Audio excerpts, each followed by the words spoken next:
Hi guys, it's Mr. B here, and in today's video we're going to be looking at apostrophes for possession. I apologise if it's a little bit bright and I've got reflections on me at the minute. I do my video a little bit earlier in the day than I normally do and I can't find my blackout curtain. Okay, so we'll just have to deal with it.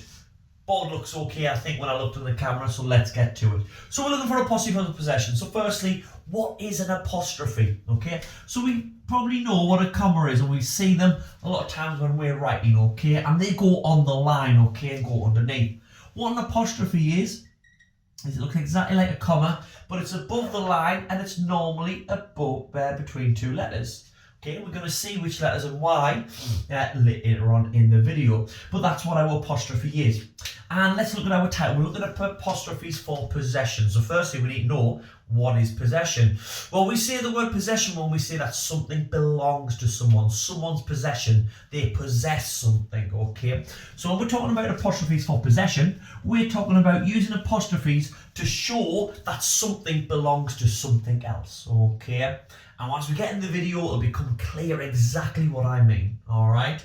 And today what we're going to be looking at, we're not going to look at all the different ways because we can use apostrophes in other ways as well. We can use them for these things called contractions, which sound complicated, but they're not. That'll be in another video. And we can also use these ones for possession in a different way. And again, that's going to be a different video. But today, we're looking at singular and proper nouns. So singular, okay? Singular basically means when we're talking about one thing, okay? So if I'm talking about a car, okay, or a chair, or a table, or a pen, or a camera, or a light, okay? I'm talking about one thing, okay? We have singular and we have plural. Plural means we're talking about more than one thing. So I've got cars, or I've got lights, cameras, okay, 3 monitors, things like that. That's plural, okay? But singular one's an easy one to sort of remember because we have the word sort of single in it, don't we? Okay, singular, the root word is single, okay?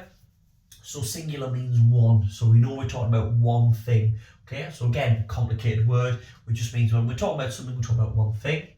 And also proper nouns. Now, you might remember from your word classes that nouns are our naming words, our place, animal, thing, person, okay, like table, chair, all those things that I've been mentioning here, those are nouns. What a proper noun is when we talk about a specific type of noun. I'll give you a quick example, okay, but obviously this isn't a video on proper nouns, and there will be one on my channel there if you want to have a look at that. But what I'm talking about is if I said a noun, I would say something like city. If I said a proper noun, I might say London or Sunderland, okay, those things like.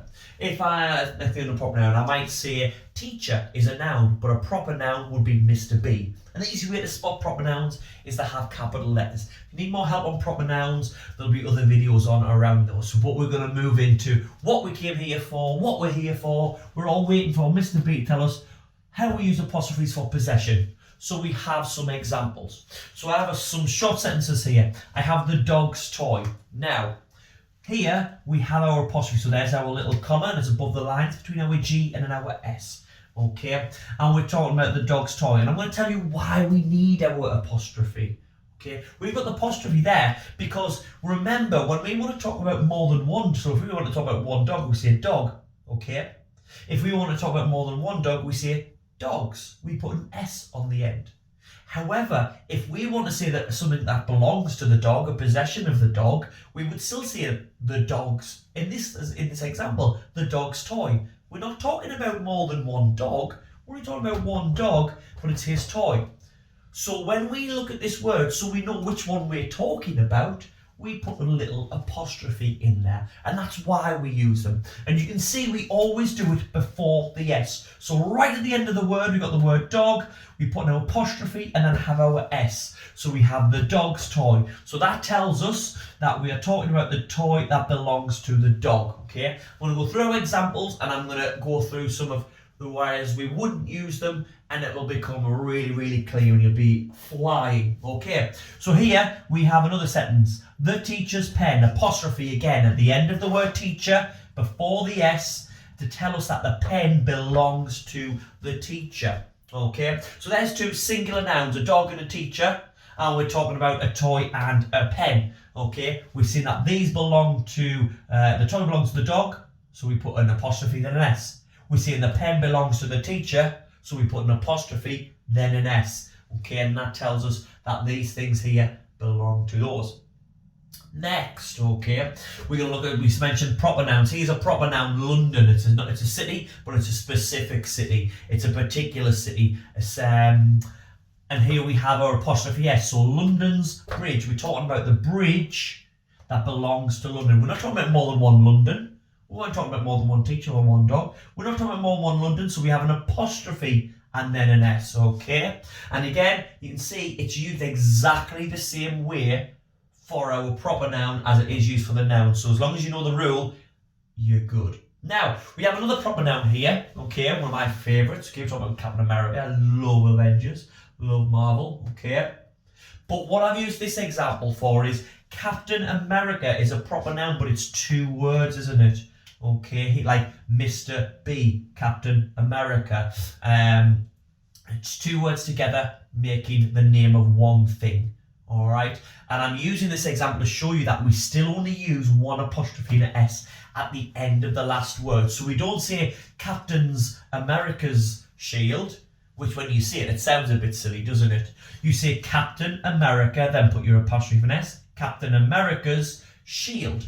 And that's how we use it if we have 2 words. So let's think, if we go to London, let's think of Buckingham Palace. Buckingham Palace is the name of it, it's 2 words. But you don't say Buckingham's Palaces, okay? You say Buckingham Palaces, all right? And you have it that way, okay?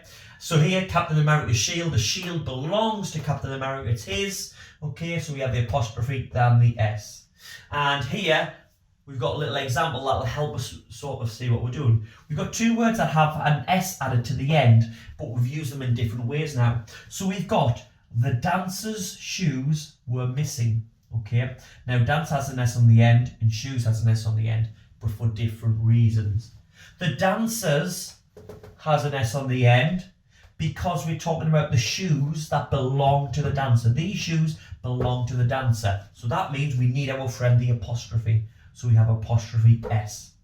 However, in shoes, we still have an S, let me get my blue pen, on the end here, but we don't have an apostrophe because we're not saying that anything belongs to the shoes, are we? Okay, we are just saying there's more than one, so we don't use an apostrophe. And it can be tricky to remember when to use them and when to not sometimes, but the more you practice, the better you'll get. And here's some notes, okay, some things where we don't use them. So I've used the same examples as we've got over here. So we had dogs with an apostrophe here. The 4 dogs. We wouldn't use an apostrophe there because we're not saying that anything belongs to the dog. We're saying that there's 4 of them. We're saying there's more than one. We're saying it's plural, okay? Again here, the teachers stared. No apostrophe, because we're not talking about anything that belongs to the teachers. We're talking about them being more than one and they're staring at something. Okay, and then the last one with London. There are 2 Londons in the world, by the way. I haven't checked that. There might be, there might not be. There's probably more, if I'm to be honest, okay? But I haven't got apostrophe S at the end because I'm not saying anything belongs to London. I'm talking about there being more than one. I'm talking about being plural and not being singular. Okay? So, when you're using a S on the end of a word in order to say that something belongs to someone and it's singular or proper noun or a noun, we use our apostrophe to help us see that. Now, we do have to use our apostrophe slightly different if it isn't singular. So if we're talking about a plural noun, that wants something, but that's for another video. So don't worry about that right now. Practice using these, and once you've perfected those, we can then look at using them for plural. Until next time, see you later. I hope that helped. Hope you enjoyed that video, guys. As the saying goes, I think you've got to smash that like button if that helped you, and I hope it did. If there's any questions or anything else that I can help you with, you can put it in the comments below. I try and help out, or you can contact me on Mr. Biggins123 on Facebook, Instagram, or Twitter, and I'll try and help you if I can. Okay. Obviously, subscribe as well. You'll see all the videos as they come up, and they might help you with other things that you are doing with your work as well. Until next time, see you later and stay safe.